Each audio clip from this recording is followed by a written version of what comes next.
Good afternoon, everyone, and thank you so much for joining us. This webinar will be the third in a series of webinars hosted by the Governance and Policy Lab at the Issam Faris Institute at the American University of Beirut, dealing with the digital transformations that Lebanon is experiencing and living through. My name is Karim Mirhej, and I'm a researcher and Google Policy Fellow at the Issam Faris Institute. And the topic of our webinar today will be the digital economy in Lebanon, a potential way out of the crisis. At this point, we are currently in Lebanon living through a multifaceted collapse on so many different levels and so many different sectors. And I believe that the economic model that's been in place since the early 1990s has been basically discredited beyond repair. And we need to urgently and critically think about all potential alternatives.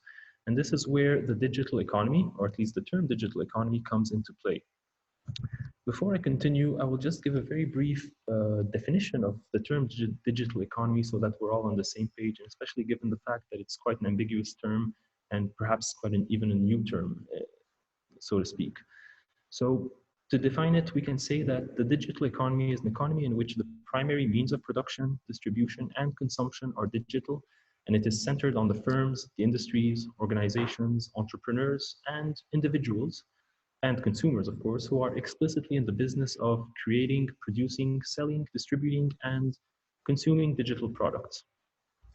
So the term is quite intertwined with another term called knowledge economy, which has a relatively similar definition. And both terms have been part of the public discourse for quite a while now. If we go back to the ministerial statements of successive Lebanese governments since 2008, we notice that every new prime minister has stated in one way or another that the government will work on supporting the tech sector, will work on promoting knowledge and the digital economy and so on. Even several high-level strategies have been released. Yet we need to ask the question, what is the state of the digital economy in Lebanon? What has been achieved? What is lacking? And we need to have this critical conversation, especially given the fact that we're all living through this collapse right now, and we need to urgently think about a way out. So to address these issues and many more, we are joined by, first of all, Nadim Zaza. Nadim is the managing partner at Nucleus Ventures, which is the company that powers the UK Lebanon Tech Hub. He previously served as a policy advisor to the British Embassy in Beirut, and he taught international relations at AUB. We're also joined by Adil Afyouni, who is the former Minister of State for Investments and Technology in Lebanon from January 2019 to January 2020. He previously worked as an investment banker for 2 decades in London before being appointed in the government. We are also joined by Salim Idde, who currently serves as the Director and Head of Government Affairs and Public Policy at Google's Middle East office in Dubai. He develops and leads public policy campaigns across a wide range of policy areas that impact Google and the internet directly, ranging from technology and innovation and economic development and intellectual property rights, to name a few. And also we are joined by Maya Rahal, who is currently the Managing Director at the MIT Enterprise Forum for the Pan-Arab region, where she heads operations, business development, and manages the team. And prior to joining the MIT Enterprise Forum, Maya was the editor-in-chief at WAMDA Ventures, which is a platform and venture capital fund that supports tech startups in the region. So I want to first thank our 4 panelists for joining us. Adil is facing some technical difficulties, but he will join us very shortly. And I want to remind our viewers that this webinar will be streamed live on the Issam Faris Institute's page on Facebook.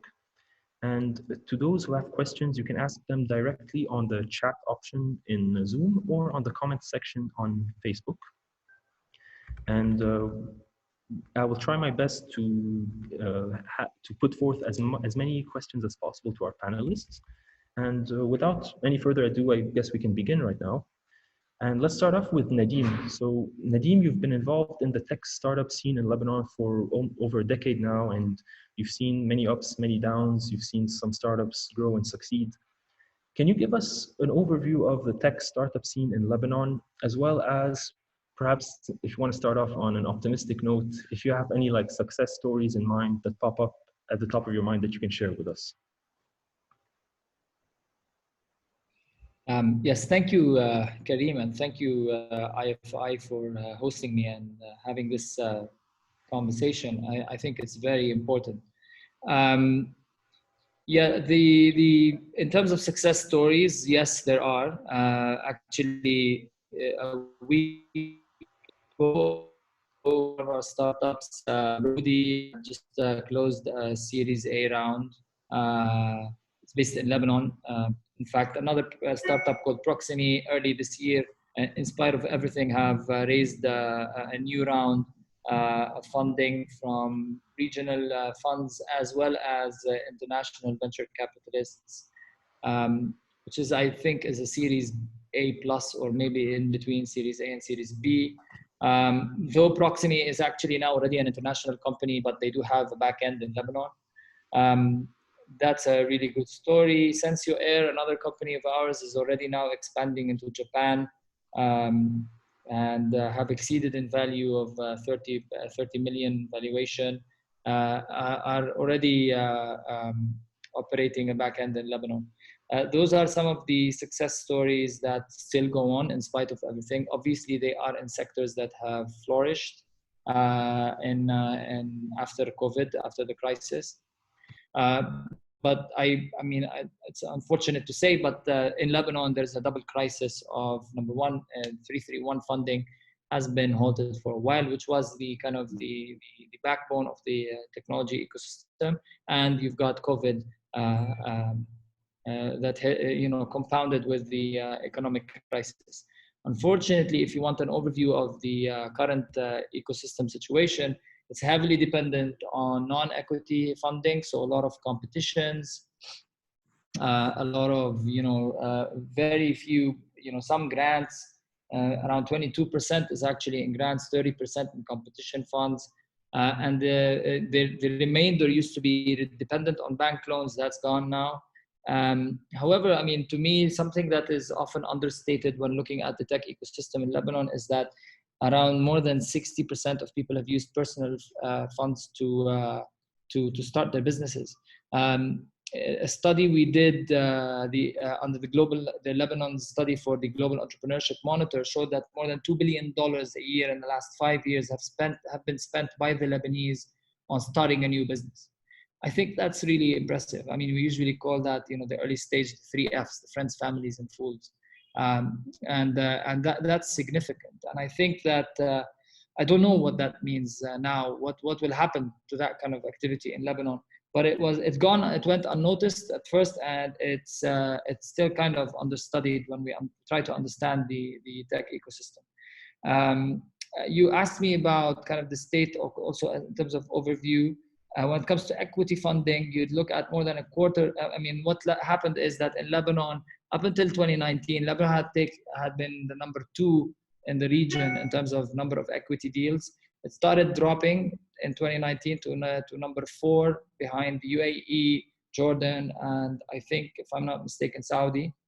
I don't have an update on the number in 2020, but from talking to startups in our portfolio, I see a significant reduction in the amount of funding. This is in terms of funding. In terms of contribution to the economy, I mean, up until the end of 2018, there were more than 200 startups in Lebanon creating more than 2,000 jobs. And it's a highly diverse sector in Lebanon, mostly consumer internet, lots of software development. The vast bulk of that is traditional software development houses. But you do have a lot mostly in software as a service, web solutions. And if there are any kind of devices, or they're usually small devices, or it's a company that starts as a hardware company in Lebanon, but eventually shifts to partner with hardware companies internationally and focuses solely on software. So it's a diverse sector. It was creating jobs. It was showing a lot of promise. The market size had reached at best around 180 million in 2017, and that's even a conservative estimate. It could have gone up to, it was expected to reach around 10% growth, so around 235 million in 2019. But as of then, things went downward. So if I look at the numbers, I try to understand how we've been performing up until now. I would say the sector had shown a lot of promise, and it should definitely continue to be seen as such once we get out of that dark tunnel we're currently in. All right, thanks Nadeem for this quick and very comprehensive overview of the tech startup scene in Lebanon. And yeah, as you mentioned, despite the very difficult challenges that we live through in Lebanon, and I'm talking even before 2019 in terms of infrastructure, in terms of all the challenges we live through on a daily basis, despite all this, there's a lot of promise in the tech startup sector. With this being said, I want to move on to Maya. So Maya, from what we know, the MIT Enterprise Forum for the Pan-Arab region organizes startup competitions and produces a report on the Arab Entrepreneurship Maturity Index. Can you tell us a bit more about the talent that's available in Lebanon when it comes to starting startups in the tech field, in the tech sector? What kind of solutions and innovations have been presented, and how does Lebanon compare in this regard with other Arab countries?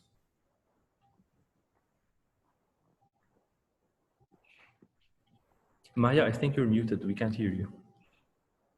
Thank you, Karim. Thank you, everyone, for organizing this and the IFI Institute. It's a great pleasure to be here.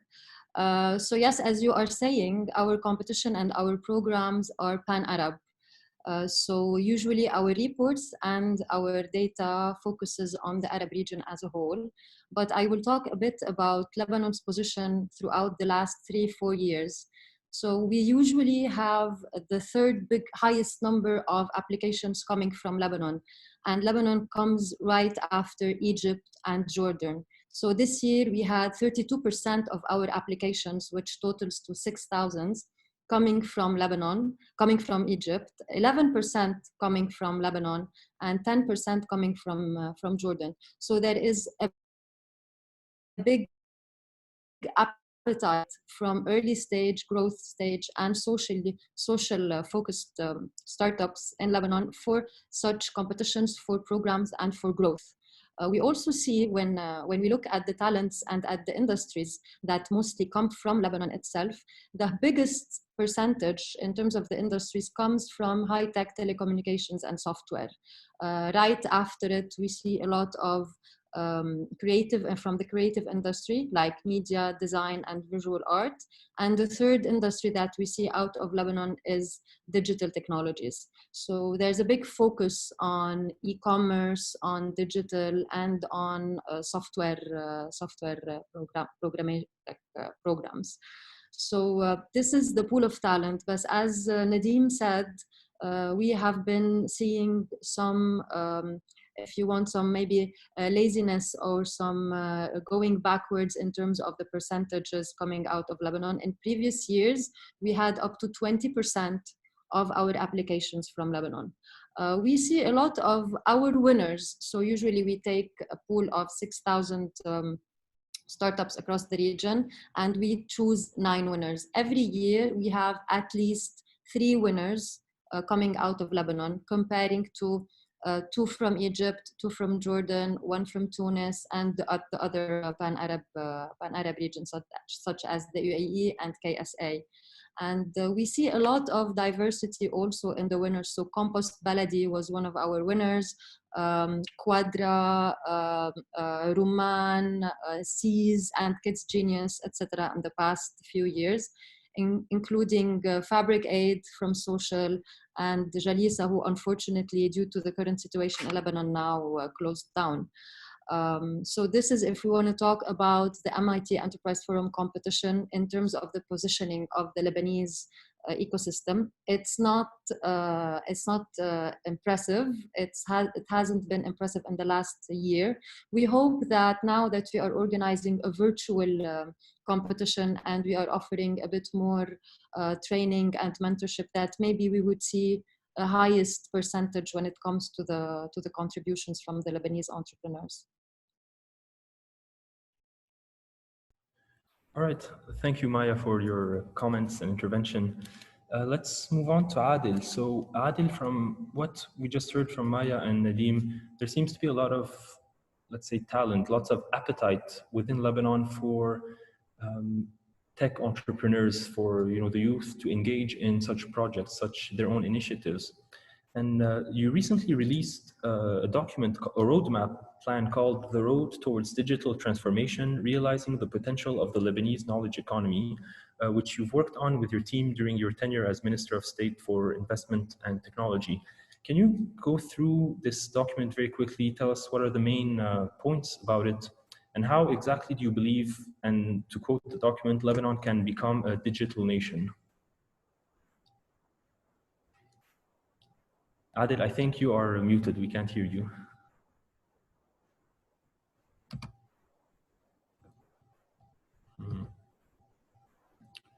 I'm not sure.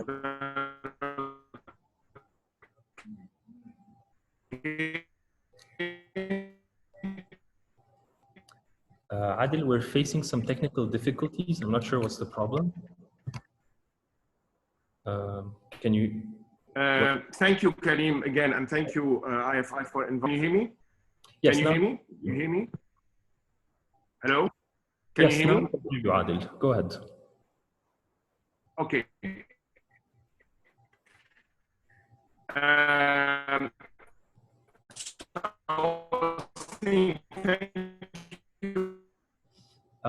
Adil, we're facing some connectivity issues. It says that you're inviting me to this panel. 19 at the time we. Hello.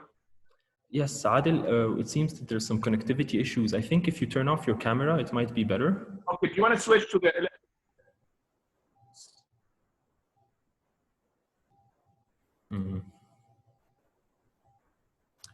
Okay, so Adil turned off the camera. Maybe. Is this better now? Yeah, we can hear you well. Okay. You don't need the video anyway. I will speak. So as I said, when I was appointed as Minister for Investment, State for Investment and Technology, obviously this was a first unprecedented situation. Like there was no previous experience for a ministry, and therefore we had to start from scratch.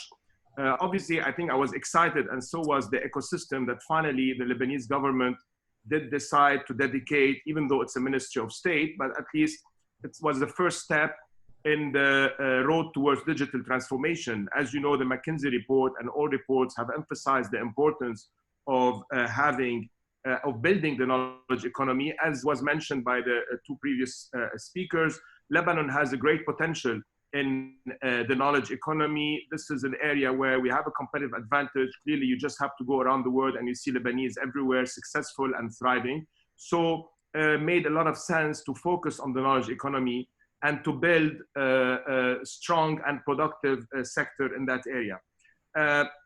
As you probably guessed, when I was appointed, there was no scope of work or like a clear mandate. So my first step in that position was to map the space and identify what is the role of such a ministry without overlapping with other existing ministries. So we agreed that the digital transformation had three pillars. The first one is obviously infrastructure, but that's the scope of the Ministry of Telecommunication.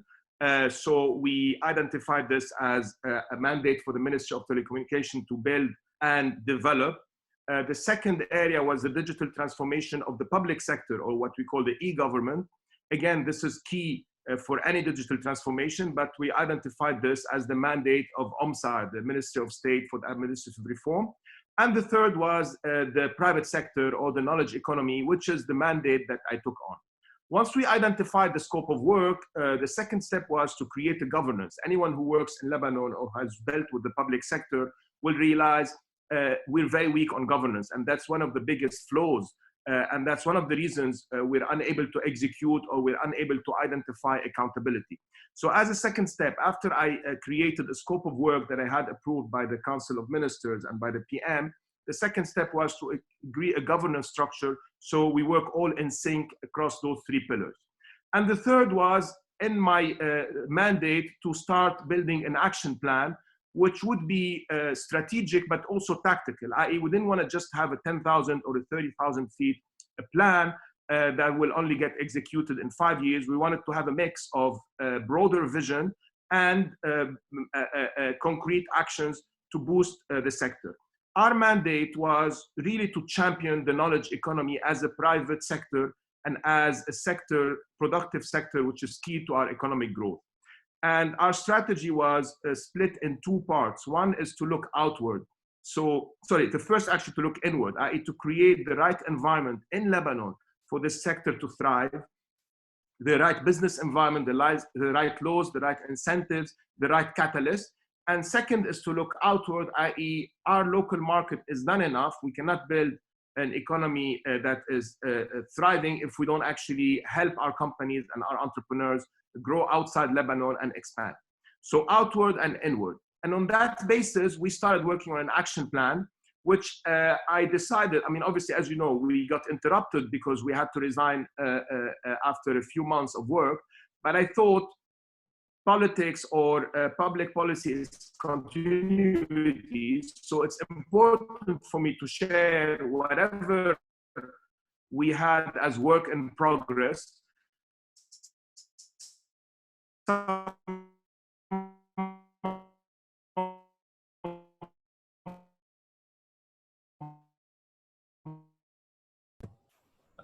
It seems like we're facing some connectivity issues, unfortunately. So Adil was just telling us about the action plan or the national strategy that he had prepared during his tenure. Reforms that we started, others which were a roadmap or on track to let down. We need to focus on. Adil, I don't know if you can hear me. Hello, can you hear me better? Yes, so Adil, the last 30 seconds, there was a bit of some static. If you can just recap quickly. Yeah, I can hear you. Okay. Can you hear me now? There's a bit of some static noise. I don't know if... so that maybe the last 30 seconds, we couldn't hear you very well. If you can just quickly recap that. Okay, so I was saying we created an action plan, which I shared publicly, which had, which I reconstructed effectively. I designed it after the end of our tenure because we thought it's important for us to share this with all stakeholders so they can continue the work that we started because of the importance of the sector. This action plan is available publicly. I will summarize it quickly. We have 7 pillars in this action plan. The first pillar is the business environment. As I said, inward. This is important for the knowledge economy and for any other sector. As we know, this is one of the biggest impediments and challenges in Lebanon, the business environment. So we put in place 40 points, actually, ease of doing business agenda need to be shared or implemented by different stakeholders in government. But at least the objective was to identify what needs to be done for this reform agenda to be implemented and improve the ease of doing business. So that was the first pillar. The second pillar, in summary, was the investment, i.e. we needed to inject capital, and over-relying on 331, we believed was not the right thing because this is not effectively real private, real risk-taking money. So we put in place, again, under investment and capital, a number of projects to inject, to facilitate, stimulate investment in the tech sector and effectively create vehicles to invest through a matching program or a fund-of-fund program.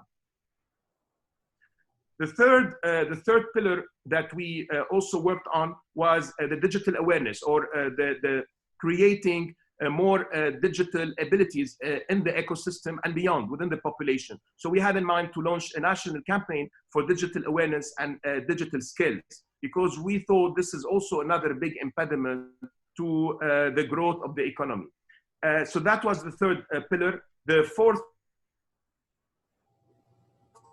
pillar was what we called Lebanon as a knowledge hub, i.e. our ambition was to attract companies to use Lebanon as a hub. Instead of hiring Lebanese abroad in cities like Dubai or Abu Dhabi or Riyadh or London or Paris or what have you, we thought we need, once we create the right business environment, once we stimulate the population, we then want to embark on a campaign to attract companies to use Lebanon as the hub for their regional business as opposed to other areas. So that's what we call Lebanon as a knowledge hub. And this was our fourth pillar and a strategic, basically, focus. The fifth pillar we had was the export focus. As I said, we needed to grow our markets. So we want to help our companies. And as you may know, and which is what I found out, there is no policies in Lebanon to help service export. Most of what we do in the Ministry of Economy and Trade is to help the export of goods, which is important, but the export of services is as important. And this is what we started basically under this pillar, an export policy, support our services industry, export to the world, and promote its capabilities, and obviously increase our export, our share of export. Then the fifth, so that was basically the fifth pillar. The sixth pillar was about decentralizing tech. So one of the key issues that we identified is tech remains very Beirut or capital centric, even though it's one of the most, it's a virtual sector. Effectively, one can conduct that from any region. So in order to support regional development and effectively spread economic growth across the country, this was a very important pillar, which was about decentralized digital zones across the country to support the population, which is skilled and well educated wherever they are, so they don't have to come to Beirut to find a job or to put a project or to launch a project. So that was the sixth pillar. And finally, the seventh pillar was about innovation and research, and mostly implementing the key legal or legislative agenda or reforms that we needed and that we lacked crucially in order to become an attractive environment. So I went through this very quickly, but as I said, the presentation is available online. But 7 pillars that were designed to translate our vision and our objective into a concrete project and concrete action plan. And if you go into this presentation, you will realize I actually really, with the team, the small team that helped me at the ministry, I really tried to identify 10 to 15 concrete projects across all those pillars. Some of them we started. So we did start some of those projects in the small amount of time that we had. As I said, one is we launched a reform for ease of doing business with 40 proposals across all areas that I believe should become a reference and the focus of any new government or minister in charge. So that was put in place, obviously, for it to be implemented. We got a few reforms approved to help the tech sector or companies in the tech sector hire by providing them with social security relief for the first 2 years of hiring. This was already approved by Parliament sometime in July.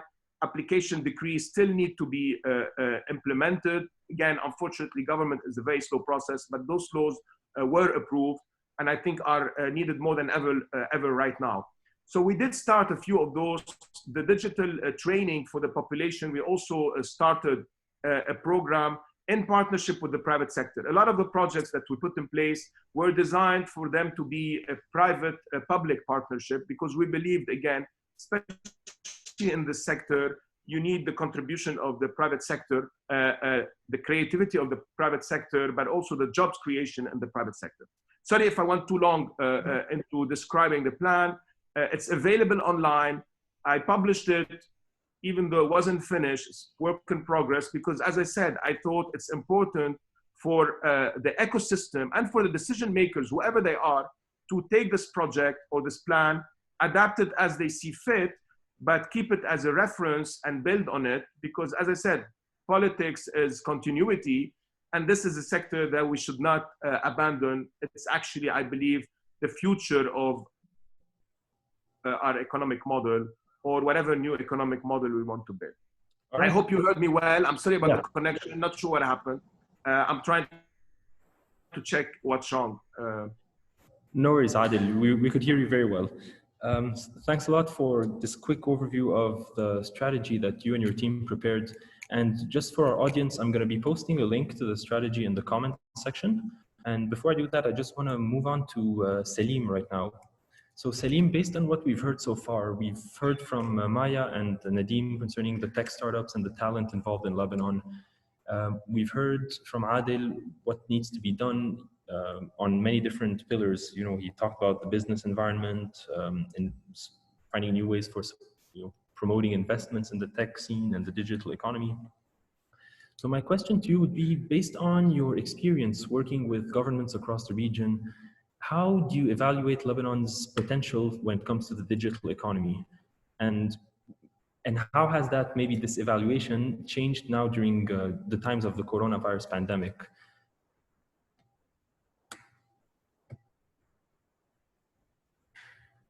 Salim, maybe, Salim, your microphone is muted. I'm sorry, we couldn't hear you. Yeah, now. Okay, can you hear me now, right? Yes, perfect. So thank you, Karim, and thank you, Isam Faris Institute, for the opportunity. It's a pleasure to be with Maya, Nadim, and Adel. Very interesting. So yes, you spoke about the digital economy and the knowledge economy, and you will not be surprised. No one will be surprised that all the governments we talk to, everyone wants to be there. Everyone wants to be there. It's a very crowded place, and especially now, you would think that during COVID, the rate of innovation has increased. It has not decreased. Innovation is here to stay, and it will always be there. So it's quite a daunting challenge to be able to actually get on that bandwagon of the digital economy and the knowledge economy as defined. You have to see what are the challenges today, specifically if we take the case of Lebanon plus the COVID. It's like a perfect storm, right? The challenges are huge. So you just cannot, in my humble opinion, you cannot just use usual sort of tactics or do more of the same, because definitely I agree wholeheartedly with the 7 points plan that Adil shared with us. Absolutely, they are the right thing to do. However, there is a sense of urgency now to act and to do something. And when you're faced with forces that are so overwhelming in terms of economy, if you look at the numbers are quite, quite drastic. If you look at the GDP, what was projected for 2020, what will actually happen, there is a very, very large sort of drop. The unemployment as well is rising. So we have to sort of, I'm a consultant. All my life I've acted as a consultant, but in this particular situation, I will take my consultant hat and put it on the side and act and try to act. The question is, what strategy should we be having? The good news is that Lebanon has a lot of potential when it comes to digital and knowledge economy. I just want to mention a couple. The most important, of course, is the fact that the less than 25 are more than 50%. Less than 25-year-old are more than, so they are digital natives. These are a source of wealth that is incredible. Also, the fact that the internet usage in Lebanon is one of the highest in the Arab world. Only I think the UAE is ahead. We're nearing 91%, and the female usage is more than the male usage by 1 point, but it's quite an important point, so that they can contribute to the economy. So there are a lot of things going on for Lebanon. The one thing that I would like to talk about the strategy, and then something really, really very specific. So when you're faced with such big challenges, it's no use to go frontal, right? We all know that. You have to design an asymmetric strategy, meaning as I mentioned, all the other countries are already there. They're acting, very decisively and they are progressing. So we need to do something to catch up. And the asymmetric strategy would be to do something very simple, but effective, and use the strengths that we have. And the strengths that we have is definitely are the young people that we have that are digital natives. The other thing that we have is and I love this, the SME space. You know, both Maya and Nadim spoke very eloquently about the startup, which is absolutely necessary. You guys are pioneers, and what you're doing is so important. And we as Google, you know, we're still a startup, right? We consider ourselves as such. There is another sector that's very important in Lebanon, and I think Adil alluded to it, are the existing SMEs. You have more than 150,000 existing small and medium-sized enterprises that employ more than 50% of the people. And the relatively concerning fact about these 150,000 SMEs is that only 20% are online. So you need urgently to bring these online, these SMEs online. We all know that small and medium-sized enterprises, 8 out of 10 fail. Sorry. So the fact that you take existing SMEs that have an existing business model will mitigate the risk of failure. So if you focus on these, there is a much better chance, and you put them online and you help them.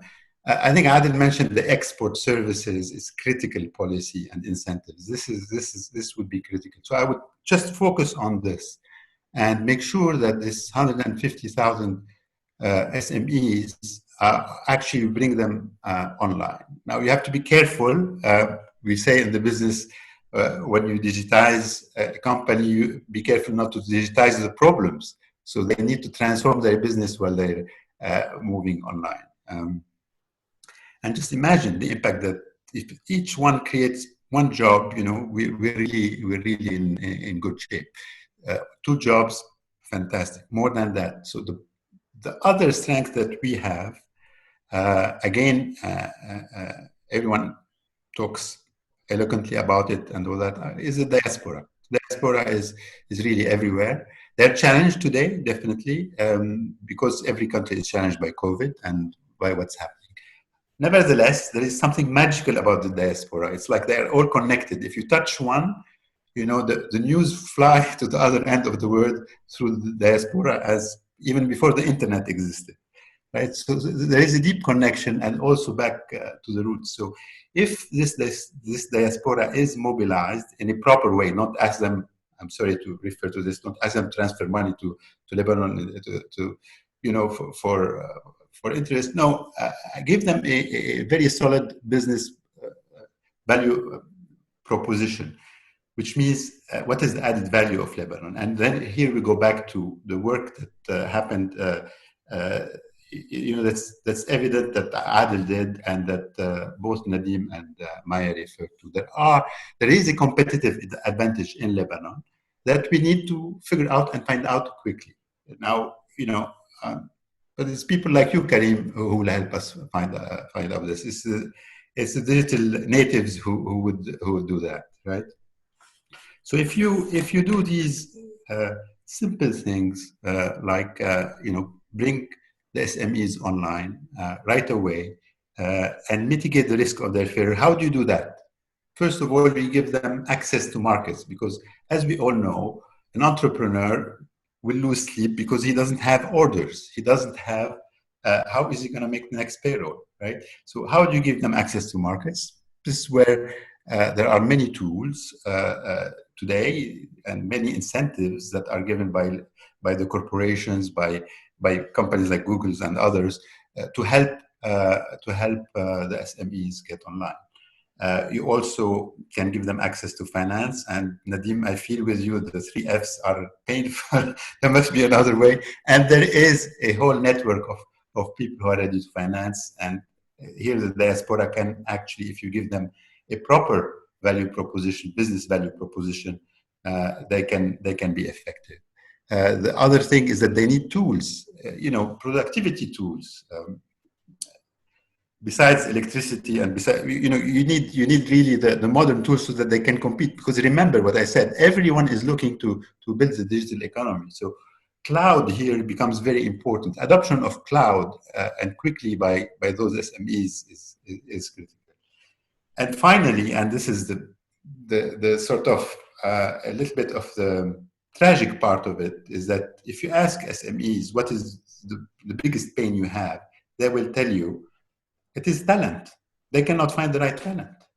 Now, isn't this a sort of Greek tragedy or a Lebanese tragedy that they will not be able to find the talent? We have a lot of talent, but that talent just needs to be adjusted because the entrepreneur doesn't have time. And this is where digital skills become important. I'm not talking about using a computer because this is the old IT. Now it's tech. It's how to be present online, how to compete online, how to survive online, how to thrive online, how to employ people and grow online. So that is, I think what the Lebanese sort of promise could be in this time of crisis and war and crisis and economic difficulties. And remember that I'll probably end up on something that's a little bit controversial, but it's okay. I hope it's not. Lebanon and tech, we're connected. There is something very specific about us. Remember that what happened in October was due to a digital tax, right? So it was triggered by digital tax, which is incredible. I think it's the first, one of the first in the world. So they care about digital. Digital is not something, it's not an icing on the cake. It's really, it's part of the DNA of the Lebanese youth and all that. And yeah, I'll stop there. Right. Thank you so much, Salim, for this very interesting intervention with some great ideas to consider when it comes to supporting the digital economy in Lebanon. And yeah, concerning the last point you made about the digital, like the DNA of Lebanese youth, at least being connected with tech, as you said, like it was a tax on free instant messaging services that was, if you want, the straw that broke the camel's back. And even like during the uprisings, as like in our first webinar in the series, we showed how digital tools and technologies were used so widely by activists and protesters and all different participants in the uprising. And so yeah, I completely agree with you when you say that the youth today are digital natives, to borrow the term used. Anyways, so we have several questions from the audience, and let's take some of them.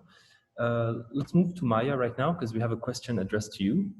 So Maya, how do you see Lebanese startups collaborating with INGOs across Lebanon, particularly as INGOs are the biggest employer of Lebanese talent these days, such as social enterprises, seed stage startups, grassroots movements, etc.? So before answering that question, Karim and all the audience, if you allow me, since we're talking about the digital economy, and it wouldn't be very nice to go back and forth with this topic, so maybe we can give it a wrap up. So I wanted to give a few ideas and some add to your explanation and to what Minister Afyouni said about the digital economy. So it's not a sector in itself. Any economy globally has three main sectors, and as we all know, these are agriculture, industrial, and services. When we say digital or knowledge economy, there's a general assumption that it's a sector on its own and that it can be built and grew and flourish on its own. Whereas actually, it's kind of a subsector directly linked to all other sectors. And it's a representation of the development and growth of all these three sectors. In our digital economy, we cannot grow separately from the main three sectors. In the case of Lebanon, our country suffers from having a very weak agriculture and industrial sectors and a very strong services sector, as Mr. Afyouni mentioned. As per the Central Administration for Statistics, which was released in 1918, sorry about that, but it's the most recent statistic we have about Lebanon, the agricultural sector only contributes to 3% of our GDP, and the industrial sector only to 14%. And the rest is all services. So this means that the Lebanese economy is heavily based on services. And if we are talking about a digital economy and its development and growth in Lebanon based on our actual economy, we'd be talking about services digital economy. That's how I would like to call it, which obviously expresses a big gap in between the three sectors and calls for us, the government, the private sector, and the public sector to grow both the agriculture and industrial sectors together in parallel to the services sector and the digital economies to have a healthy economy. This, and in addition to other political and social elements, obviously, was the main hurdle, in my opinion, that was facing strategies and some plans that were presented in the previous years to grow the digital economy in Lebanon.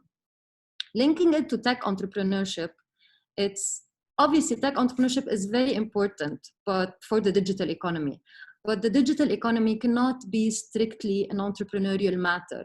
Entrepreneurship is really not for everyone. And I think Nadeem would agree with me because we work closely with entrepreneurs in Lebanon and regionally. It's not for everyone. Not all individuals are risk takers. This is why we need more private or public companies and the government to actually hire people with good innovative ideas and bear some parts of the risks for them to help them and support them in translating their innovative ideas into businesses who would contribute to the growth and the enhancement of our economy. Because currently we're at a stage where just ideas for growth are not enough. We need strategies for drastic changes, and we can't ignore half of our sectors and focus on just one. We'll always have an economy that is عم بيعرج. I couldn't find the word in English, if you could help me with it. Stumbling economy, perhaps. Yes, yes. So that was my take on how I see the digital economy linked to entrepreneurship, specifically in Lebanon. I can go back to the question regarding the international NGOs. So obviously the startups that we have in our ecosystem are very varied. We see startups, as I was mentioning, in multiple sectors. And NGOs in Lebanon mostly are working in the humanitarian sector, in the social enterprises. So there's a lot of talent and a lot of startups we can see linked. The missing part here is the connection between the startups and the NGOs and the international NGOs. So someone, and maybe the startups themselves or the NGOs themselves, need to start building a platform for connection. Because as everyone agrees on this panel, there's a lot of potential in Lebanon. There's a lot of talent.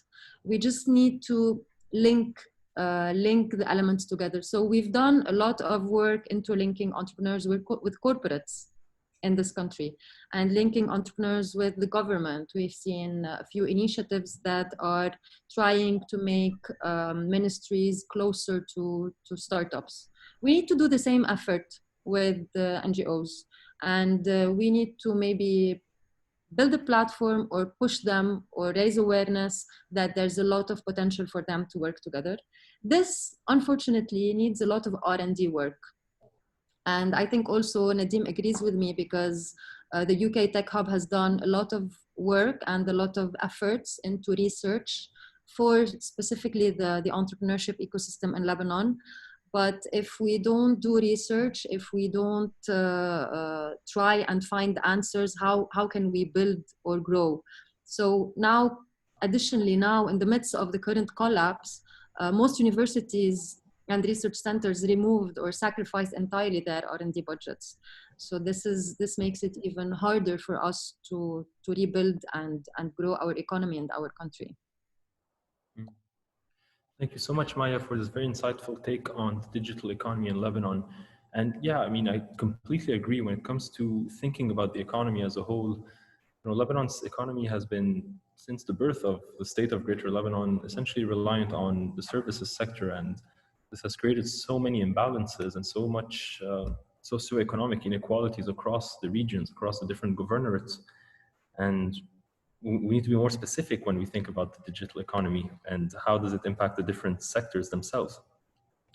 Either way, we have another question, this one addressed to the whole panel, to the panelists themselves. Here it goes. Lebanon's investment mentality has long been risk averse, which is evident in people's urge to make the safe purchases like real estate or putting their money in the banks for high returns. How do you aim to drive this cultural mind shift during such a short period of time? Yeah, so basically,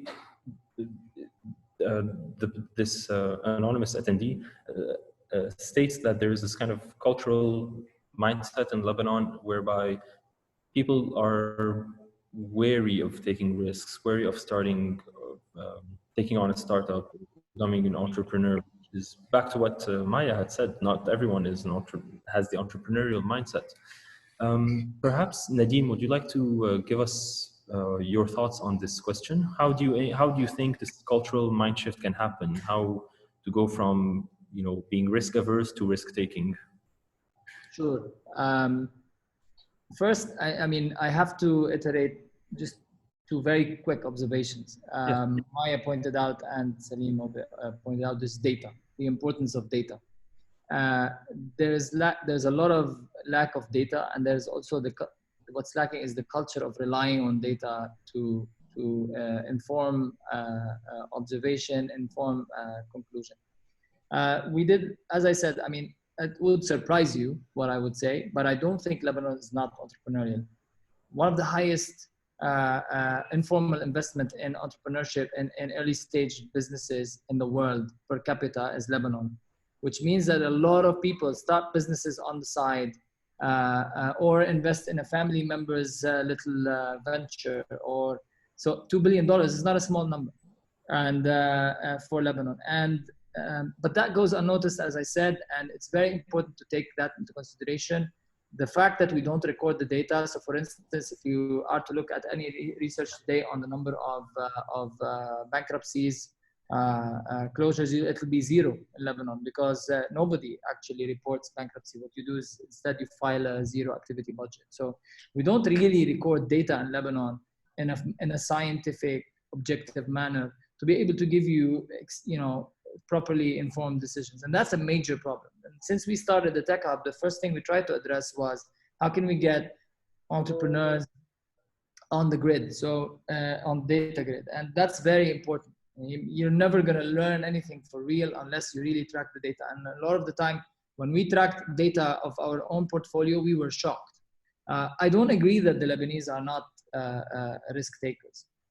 They're definitely risk averse. I'm not saying that, but we don't really understand the investment landscape until we look at it. So when we conducted research on our own portfolio, we were shocked to see that while the country was all talking about how much 331 money is circulating, in fact, 60% of the money that our companies raised was non-331. And we were collecting that data straight from the companies.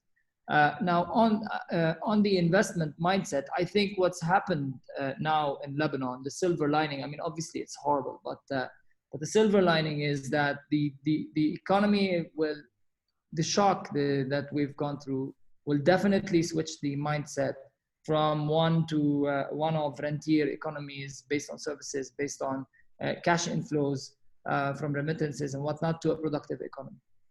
How long will that transition take place? How much time will it take for us to recover? That's a different story, and it's probably definitely going to be a painful one.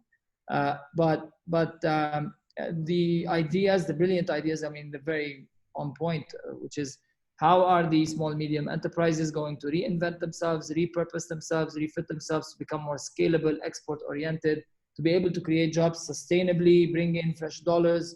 That definitely, there's a lot of work there to happen. So we launched our program, in fact, specifically to focus on that. What we call in our jargon, co-creation. Co-creation is between universities, startups, small, medium enterprises. Let me be more specific. Family businesses, previous importers who've made money, don't know what to do with it. They understand that their business now is dysfunctional, won't work in Lebanon anymore.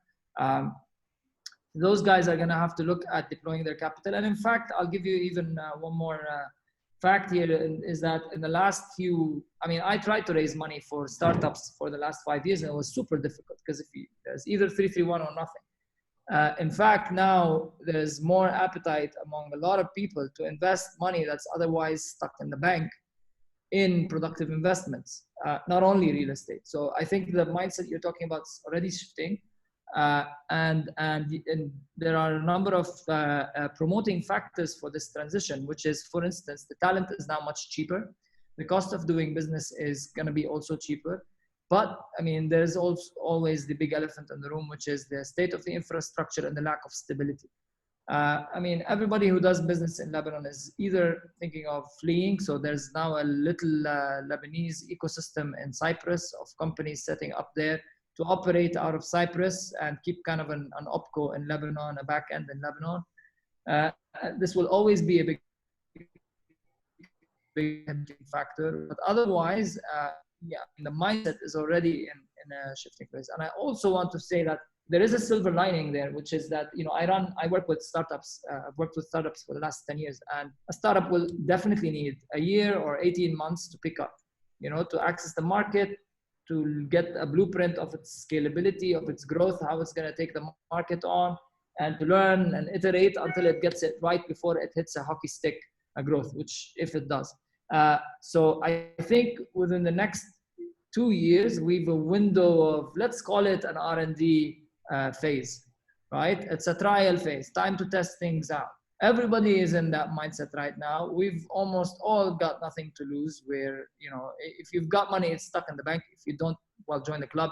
But you have to look at that. I mean, setting all the politics aside and the insecurity aside, there is kind of a little reset window that we have to go through. And that's why we launched our program, specifically to kind of make benefit of that program. And honestly, I mean, here I am, I'll tell you, I've been raising funds for that program, and it wasn't as difficult as I thought it would be. All right. And I want to add, yes, I want to add one thing, which is important, I think. Yes. Clearly, we've suffered over the last few years of effectively a flawed investment environment. As Nadeem mentioned, most of the funding for the knowledge economy or for the tech sector was coming from 331. And was a particular type of investor, effectively, which is not the typical investor that will help an ecosystem in general thrive, for various reasons I wouldn't get into. But when the money provider is not the same as the risk taker, there is an unwelcome bias. I don't want to blame 331 because it helped a lot growing the ecosystem and providing a very large pool of money. But the over-reliance on 331, or the bubble created by 331, effectively, I think, was detrimental to balanced growth for the knowledge economy or for the tech sector. The second pillar I mentioned in our strategy was precisely to address that, which is called capital investment. I.e., we wanted to unlock investments that are true risk taker, real VC or real, basically, expert investors who are there to help the companies grow. By one, giving them the incentives. We don't have any set of fiscal incentives in Lebanon to encourage investment. And that's why the ministry that I basically had, the portfolio was called Investment and Technology. For the anecdote, initially it was called Information Technology. And I actually went to the PM and said, I'd like to change it to Investment and Technology, because investment is a key part of this type of mandate. So we wanted to encourage and stimulate investment, including from the diaspora. The diaspora is not risk averse. We have a lot of people, expats, who invest abroad in different markets, and they're very open to investing in Lebanon if they have the right, obviously, governance, transparency, and environment, but also the right incentives. So we had a plan to create a set of incentives, fiscal, to encourage expats and local invest in the tech sector. And we also identified two gaps which were obvious for us. One is the ideation process, what Nadeem mentioned as FFF, which is exactly not the most efficient way to raise money at very early stage. And not everybody has actually friends and family who can actually support them. So we had a project, which you can see on the presentation, to precisely create some sort of accelerator program for early stage ideas and fund them from the state in order to help them get on track with their first 25 or 50,000, while following a quota, regional and gender, in order to really provide equal opportunities to everyone. And then the second stage, which was also suffering, was the late stage, the scale up stage, which again, once you get to a stage where you need to raise 5 million and 10 million and plus, 331 wasn't effective anymore, and it was very difficult for those companies to take it to the next level. So we also had a matching program that we were working on, a fund of fund, where it's a matching scheme, i.e. The government can have, with the help of the World Bank and other entities, can actually fund those companies as long as they can find the equivalent amount of money from other real risk-taking investors. So the matching concept was very important for us. And I think this, in conclusion, this theme, capital and investment, creating the right incentives, and also filling the gaps that are currently an impediment to growth of companies or growth of ideas, is crucial, because tech need investment. It cannot be funded through loans from banks, as we all know. It's much more challenging, especially in the current environment. As Nadeem said, the current environment has a lot of people who have money to deploy because their money is trapped locally, but we also need to attract fresh money from abroad into the tech sector. And I think with the right governance and the right incentives, there's a pool of money which historically used to go to bank deposit, and now could actually seek interesting opportunity. There's no reason why they invest in startups in other countries and not in Lebanon, as long if we have the right ideas or the right actually entrepreneurs, and we have plenty of those, I'm pretty sure. All right, thanks, Ali. Salim, do you have any? Yes, I would like, I mean, the question of mindset is so important, because it all starts with the mindset. And, you know, unfortunately, there is nothing like a crisis or a challenge to actually change the mindset. Look at us now. I mean, I've personally been advocating for the last 20 years and more about, you know, a blended learning environment where people can actually learn in instruction-led sort of classroom, and also online. E-learning is at least 20 years old, if not more. And look at us. Now time has accelerated, and we're meeting virtually. We're having engaging conversations much more effectively, efficiently, and we're learning and we're growing. So I would want to plus one on Nadeem, that actually the Lebanese is flexible and can actually is entrepreneurial and will adapt. And look, and Lebanon has actually, with the COVID lockdown, has survived. You know, it fared relatively okay. I wouldn't say, you know, the problems are not due to COVID, but they are before that, and that's extremely important. Now, the role of government is important because policies are important. I just want to mention the bankruptcy law.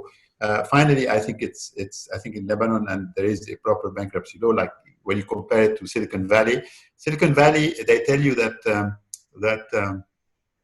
this is the place that saw the largest creation of wealth probably in the history of mankind, arguably, right? If you look at the valuation today on the stock market, yet this is the place that saw the largest number of failures, and those failures are the real strength. These are the fertilizers that actually allow companies to grow stronger. And in Silicon Valley, you look for somebody who actually it's not his or her first company. You look for someone who's made the mistakes on someone else's expense, and to take them on.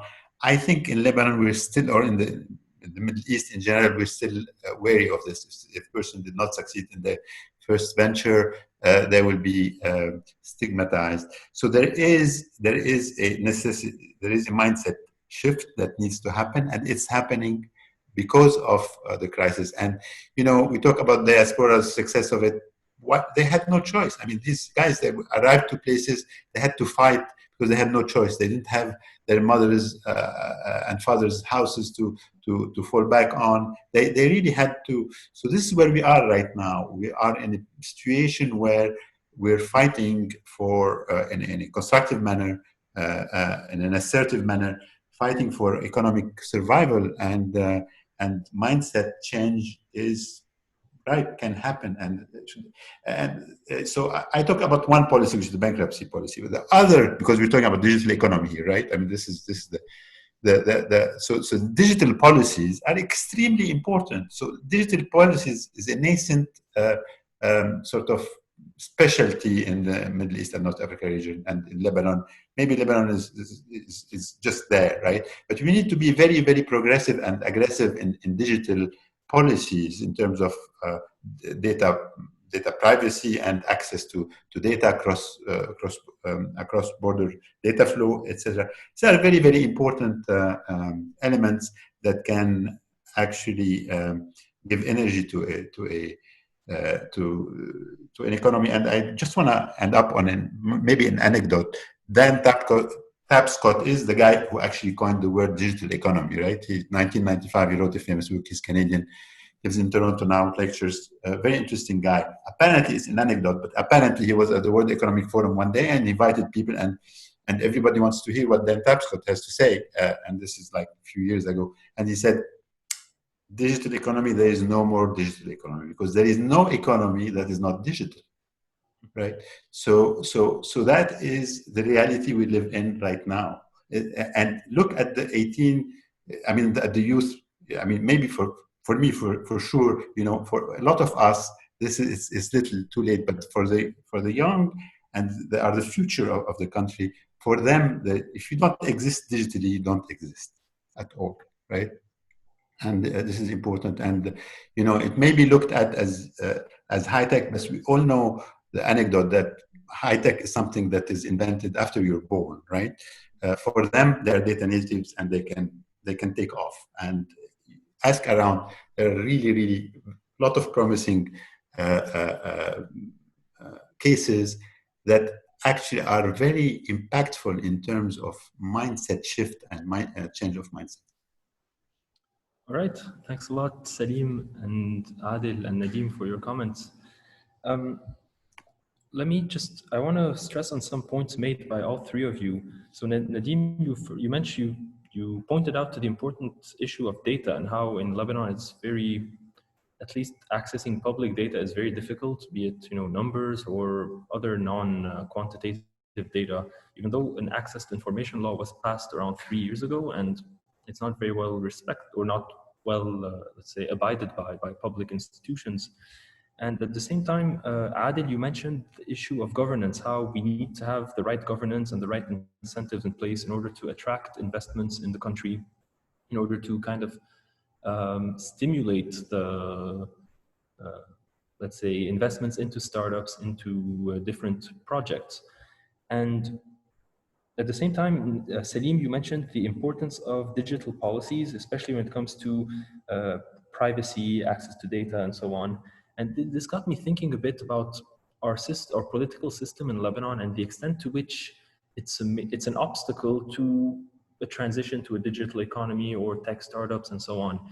If I'm not mistaken, the e-transaction law was submitted to Parliament in 2004 or 2005, and it wasn't until last year that it was finally passed in 2019. I might be wrong with the dates, but I'm pretty sure there was like a huge gap in time when it came to November 2018. Actually, it was approved in November 2018 after something like 15 years in Parliament. Yes, exactly. Thank you, Adil. So this got me thinking: to what extent are political factors, or from the infrastructure to slowness, like the very slow pace of passing policies, of passing the necessary legislations, to what extent is this a major hurdle, a major obstacle on startups, on entrepreneurs wishing to, or investors wishing to invest in startups? How about we start with Maya? Based on your experience with startups, to what extent, the lack of a proper legislative framework, the political system is like an obstacle? You're on mute. Maya, we can't hear you. You're muted, I think. I unmuted. Now? Yeah, perfect. Yeah. So to a very, very far extent, as we were talking about mindset and the mindset of the entrepreneurs adapting to this crisis, we will adapt and we will hack through it, and our entrepreneurs will strive. And yes, there will be an opportunity. But unfortunately, our government doesn't have that mindset. So to start with in order to help and support the tech ecosystem in terms of readiness of infrastructure, trying to fight the huge waves of immigration that we see every year, the education system that is still specialized in producing talents to go abroad, and universities and schools who are still not including digital economies in their curriculum. So this cannot all happen just by quickly by hacks or a mindset from the entrepreneurs. This needs regulations, needs a big boost and support from either big corporations who have the money and the power to do it, or the government. So the mindset here applies for both the entrepreneurs and the people or the entities who can actually make regulations and support systems happen.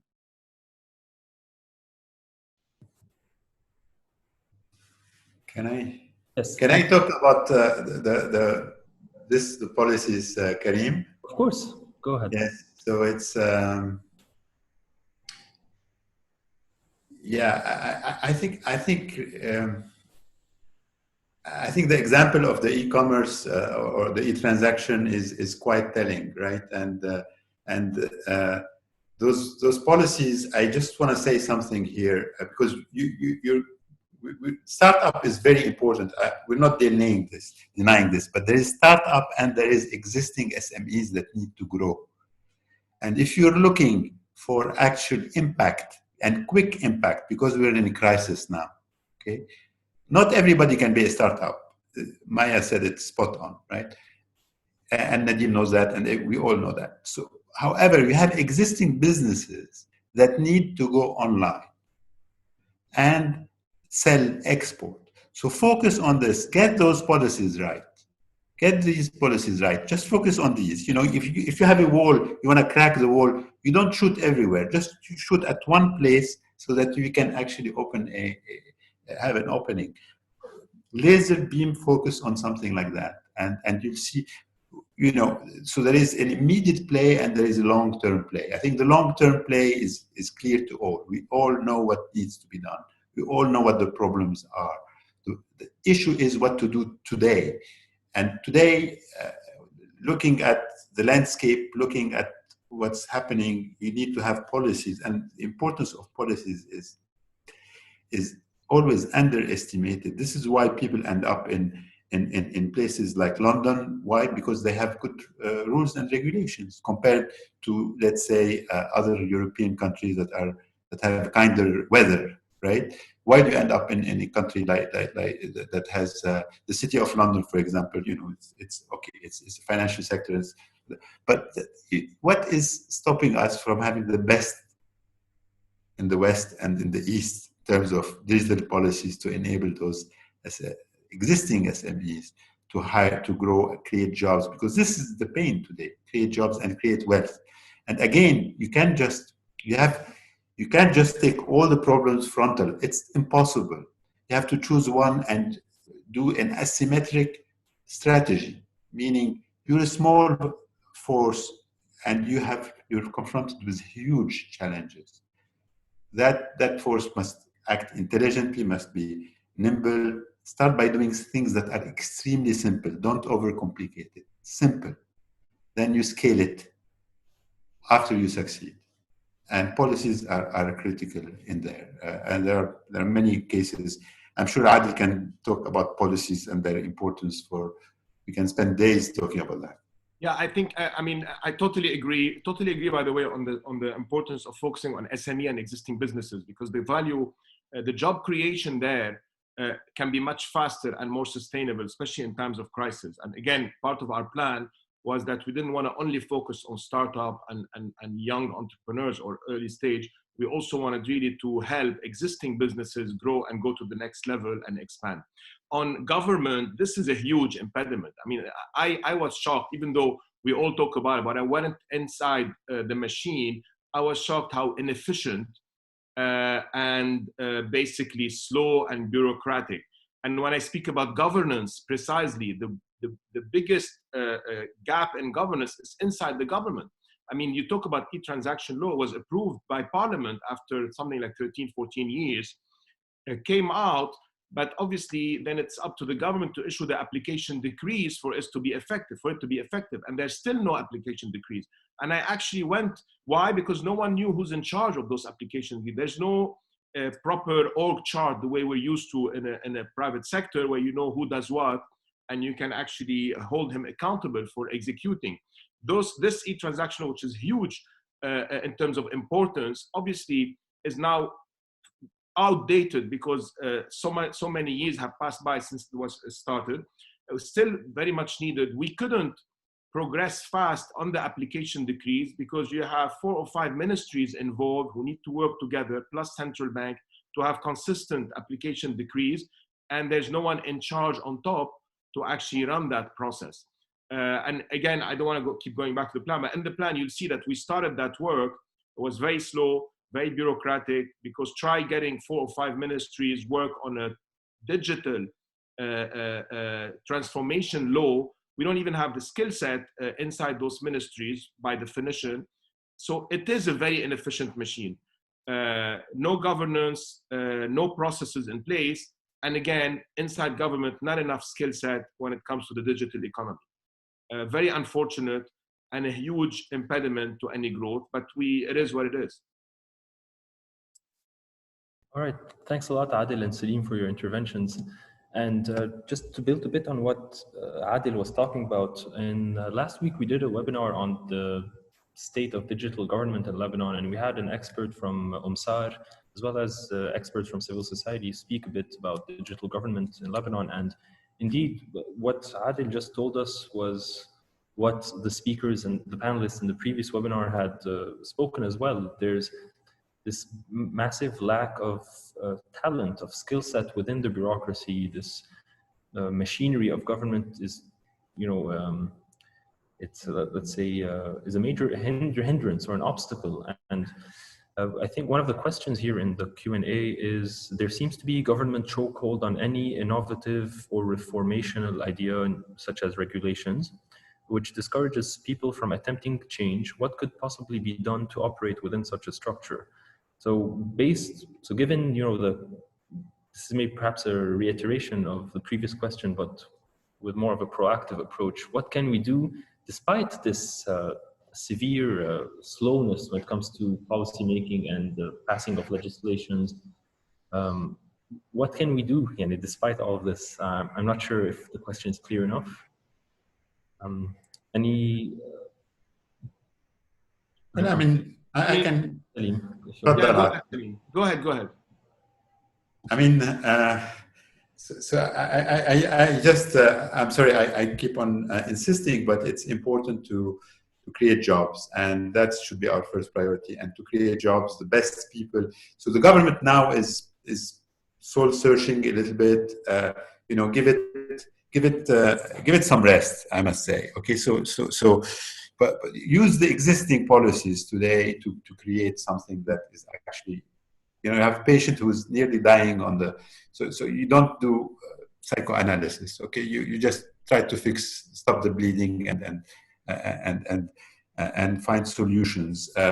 Again, there are places where I give you an example. We operated, it was very easy. We brought the number of SMEs online from 10% to 50% in less than 6 months, with policies that are, similar to Lebanon. I will not tell you which countries because it's okay. And just imagine the impact. And in parallel, did something very simple: digital skills for the people, for the talent, to build the talent. You do these 2 simple things, and you connect with your with the outside world, export, and you have wanting to help diaspora. That they're begging, please, we want to help, right? So I'm sorry, I'm being melodramatic a little bit here, but to make the case, if we combine these 3 elements together, plus the innovative young people, you have a solution. You have a start of a solution. I'm not saying it's a comprehensive solution, and there is no silver bullet, but there is a silver lining, and you can get started. And to the question of how can we operate in the environment where the government is today, you know, you have to give the government time to find the right ways of doing things. And when they are ready, you know, work on the digital policies with them. It's a long term. Yeah, I agree as well. I think you know, Lebanon has always relied on the private sector. Even more now, I think the salvation is going to come through the private sector and private initiatives. If we wait for the government, it would be great if the government can move, but if we wait for the government, it may take ages, because again, the machine is inefficient, by definition, has always been inefficient, is not up to date or up to speed, and even more now that they're facing an unprecedented financial crisis. So let's really not wait for the government. Let's rely on the private sector to take the lead. And I want to give two examples, which I think, again, Salim referred to and other panelists, and for me were very important. The first one, diaspora. This is a very big pool of talent and connections. And when I started in my position, I thought, okay, every country I visit, I want to go and see who in the diaspora is Lebanese, we can reach out to and see how they can help through their work and give them the incentives. Like if they can create jobs in Lebanon, if they can establish an office in Lebanon, give them the right incentives. So it's not just a favor they're doing to their country, it's a win-win for everyone. We didn't have the network. So one of our projects, which is a very simple thing, led by private sector, was to sponsor with the private sector some sort of a social network, a network of Lebanese in tech globally, where they can connect to each other on the same platform, a marketplace, they can team up, invest. And if any government or any person from Lebanon needs to travel somewhere, they know who to reach out to. So a LinkedIn, a vertical LinkedIn for the tech sector Lebanese. That was one idea, very simple, that the private sector can do, that the government, all they had is to sponsor or support, and it's actually win-win and could be productive and helpful. The other one, again, is the digital skills. Online learning and online skills, especially now in COVID times, has become like a pillar in our lives. So as Salim mentioned, we lack, even though everybody has Facebook and WhatsApp and Instagram, but we actually lack the business skills. And a lot of the businesses, and we discussed it with Salim and Google at the time, didn't have, you can't even find them on Google. You can't buy online. I mean, a lot of this is actually purely private sector driven. And we also wanted to, we identified a few companies to, again, establish a curriculum and create an online training platform that government only has to support, provide maybe physical location in municipalities, some help and marketing, but this could also be a purely private sector-led business. So my point is, let's not wait for the government. It's a very inefficient and slow machine, as we all know it, but private initiatives should take the lead, and then we can get somewhere. And this country has always functioned like this.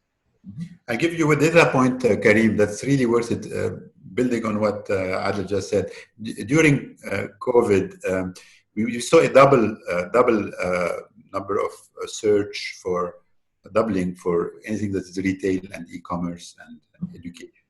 And what's really interesting is that post-lockdown, because you cannot really talk about post-COVID yet, post-lockdown, there is stickiness. 50% of it stayed.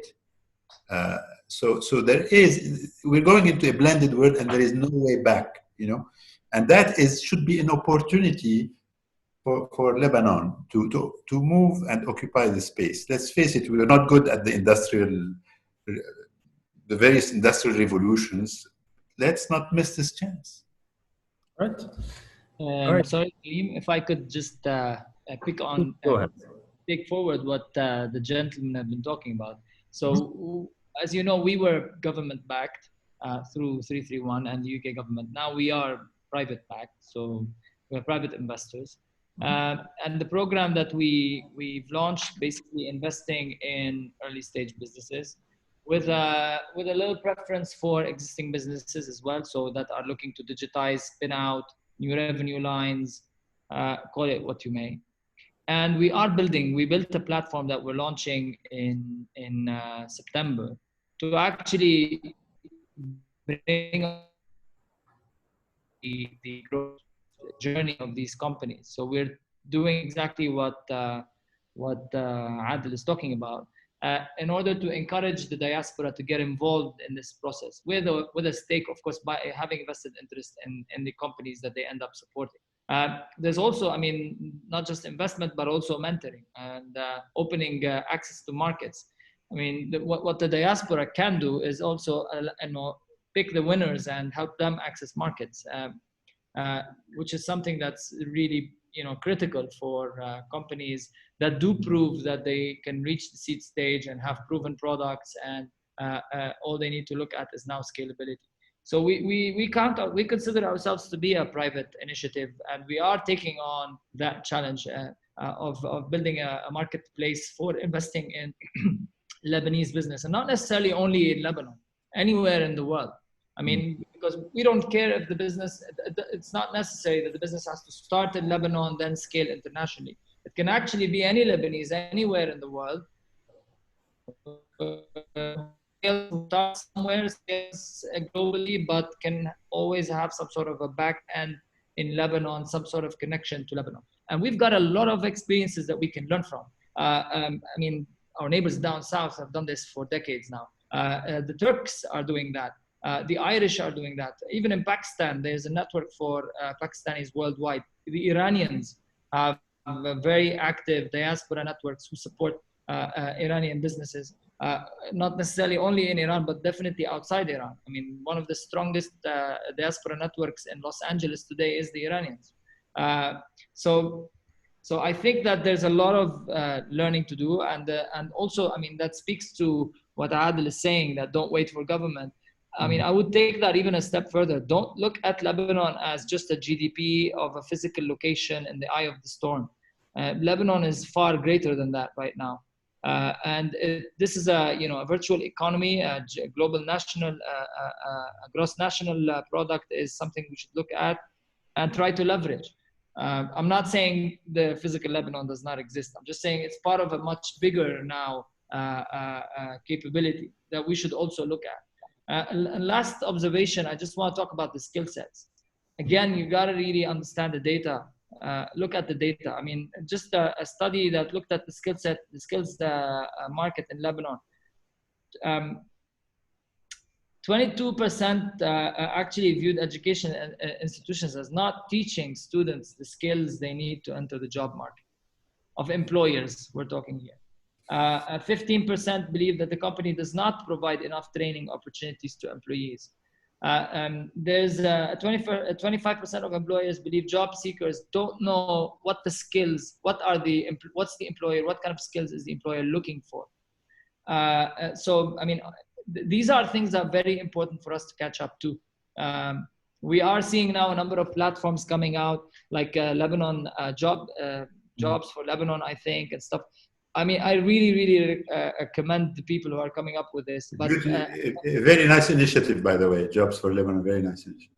Absolutely. I think that in parallel, we need to start seeing similar initiatives on upskilling the Lebanese using digital platforms as well, which is the trend everywhere around the world. So if we really want to talk about digital economy, you have got to understand that the education system is under tremendous pressure all around the world. I mean, starting with Ivy League schools, let alone our own universities. And I'm sure Salim could tell you about Google and how they hire from Udacity, Yovoz University.